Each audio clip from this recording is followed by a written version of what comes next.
오늘 만두 이야기는 익산공장 외주에 관한 얘기입니다. 익산만의 문제가 아니라는 얘기죠. 어제 우리는 익산공장에서 아침, 점심 선전전을 진행했습니다. 사측이 이 만두 노조를 향한 이 전초전이 일방퇴직 희망퇴직 공세로 보이지만 우리가 바라보는 시각이 좀 다릅니다. 실제 전초전은 이 공장에서 이미 벌어졌던 겁니다. 그래서 이 사측의 이 공세에 대한 분석을 먼저 해야 되겠다. 그리고 이 외주와 관련한 이 고용 문제와 관련한 사측의 역사도 한번 돌이켜 봐야겠다. 그렇다면 이런 역사를 통해서 우리가 얻어야 될 교훈은 무엇일지에 대해서 차근차근 얘기해 보겠습니다. 실제로는 평택공장 IDB 라인 증설로 인한 외주 공세가 있었습니다. 근데 증설 라인 역시 3교대를 관철시켰죠. 그러니까 라인 증설을 위해서 캘리퍼 라인은 외주하고 증설한 라인은 3교대를 하고, 사실 이것이 평택공장에서 벌어졌던 이 전초전이라고 봐야 됩니다. 그 다음에는 어떻게 했습니까? 문막공장에 희망퇴직을 일방적으로 강행했죠. 그리고 나서 익산공장에는 인원이 부족해서 신규 채용을 해야 할 판에 외주 추진을 통해 부족하는 인원을 메꾸겠다는 그런 의지를 보인 겁니다. 이런 와중에 만두노조 본조는 패싱되고 있는 겁니다. 그러면 이 외주 추진 과정에서 이 사측의 그 노조 갈라치기 역사를 한번 돌아보겠습니다. 99년 이전까지는 사측의 외주 추진이 크게 이슈가 되지 않았습니다. 규모도 그렇게 크지 않았을 뿐더러 워낙 어렵고 힘든 조건에 있는 곳만 이제 외주되다 보니까 그것이 큰 영향을 미치지 않았는데, 98년 부도, 그 다음에 JP 모건으로의 매각, 해외 투기 자본의 등장과 오상수 사상 체제, 이때부터 이 외주 문제가 본격적인 문제로 드러나게 됩니다. 99년 2000년까지 이어지는 외주 공세에 당시의 본조와 문막이 협상의 주체와 주도권을 놓고 혼란을 겪은 바가 있습니다. 그리고 결국은 평택 역시 외주 추진 협상에 대한 주도권을 놓고 혼란을 겪고 결국 신임 투표까지 묻는 경우가 발생됐죠.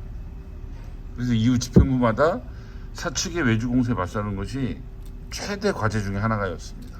그리고 이 과제를 성과 있게 풀어가면 다행이나 사측한테 당했다는 평가를 받을 경우 조합원 동지들로부터 찬반 투표 때 부결의 결과를 받아들 수밖에 없었습니다. 그러다가 2006년에 사측의 불법 외주 확약서 불이행에 대한 노동조합의 대응이 사측한테 본때를 보여준 꼴이 됐죠. 이로써 사측의 외주 공세에 대해서는 공장별로 대응해봐야 별로 소득이 없다, 전사 차원의 대응이 상식이 되었던 겁니다. 그러면 지난 2020년은 어땠을까요? 2020년은 사측이 문막 주물 외주를 추진했습니다. 그리고 그와 더불어 전 공장에 희망퇴직을 추진했죠.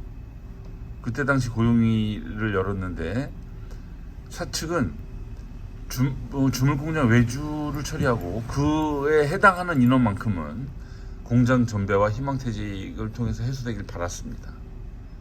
그리고 평택과 익산도 희망퇴직이 제법 나왔었죠. 근데 사측의 목표는 이루어지지 못했죠. 오히려 생각지 못한 익산 공장의 그 희망퇴직 인원에 따라서 인원이 모자라는 상황에 직면합니다. 익산이. 그러자 사측은 익산 상용차 라인을 외주 처리함으로써 부족한 인원을 해소하죠. 전사 고용안정위원회가 끝나자마자 익산 고용안정위원회가 열린 겁니다. 이 정도면 사측이 꼭 먹고 알 먹고 한 거죠. 그래서 우리가 2020년 경험을 통해서 교훈을 얻자면, 사측은 전 공장 유유인력 해소에는 큰 관심이 없습니다. 2020년 문막공장 희망퇴직과 익산공장 외주 추진 이를 잘 증명해 주죠. 그래서 우리는 사측에게 실질적 대책을 내놓으라는 요구를 집중해야 합니다. 지금 현재 만도노조의 요구로 가득 찬 전사고용안정위원회는 파행으로 만들고 있죠. 사측이 오히려 사측 요구로 가득 찬 본부고용안정위원회에 집중하겠다는 것으로 보입니다. 그렇다면 이 노조만 신의 성실의 원칙을 지켜야 되는가, 이런 의구심이 생기죠. 지금 전사고용회에서 보이는 사측의 불성실한 태도에 비추어 만도노조도 이에는 이 눈에는 눈이라는 입장이 필요합니다. 만도노조 익산지부는 홍보문을 통해서 단협에 의거한 고용의 개최를 일방적으로 미루거나 거부할 수 없으므로 또다시 공문이 접수된다면 고용인 내에서 이 문제를 풀어야 한다는 입장을 밝혔습니다. 하지만 이 역시 전사고용위에서 사측의 입장 변화를 전제로 대응해야 할 필요가 있습니다. 사측이 전사고용위에서 국내 투자나 고용안정 방안을 전혀 얘기하지 않는데 익산만 외주 추진에 대한 얘기를 성실하게 할 이유가 전혀 없는 거죠. 이에 대해서는 만도노조의 긴밀한 대응이 필요할 것 같습니다. 실제로 전 공장 고용 불안 해소를 지금의 사측 노경팀 체제에서 풀어갈 수 있느냐, 사실 의문입니다. 과거에 김광원 대표이사 체제에서도 정재영 부사장이 등장하면서 하나의 장벽이 생겼습니다. 과거에는 김광원 대표이사가 정몽원 회장과 직접 연결이 됐다면 정재영 부사장의 등장 이후에 하나의 그 장벽이 생겼습니다. 하나의 관문이 생긴 겁니다. 그래서 더군다나 지금 김현욱 대표 같은 경우는 스스로 그 정도의 권한이 부여됐는지가 여전히 의심스러울 수밖에 없습니다. 사측은 문막공장의 희망퇴직을 추진하면서 2020년도 57명이 유유인력이라고 주장했습니다. 올해는 76명입니다. 2025년에도 역시 50명 정도가 유유인력이 될 거라고 밝힙니다. 2020년에 이미 희망퇴직을 실시했음에도 불구하고 여전히 이렇게 희망퇴직을 유지하다가 올해 다시 어떤 대책도 없다가 올해 희망퇴직을 얘기했으니까 실제 유인력 사태 책임은 엄연히 사측에 있습니다.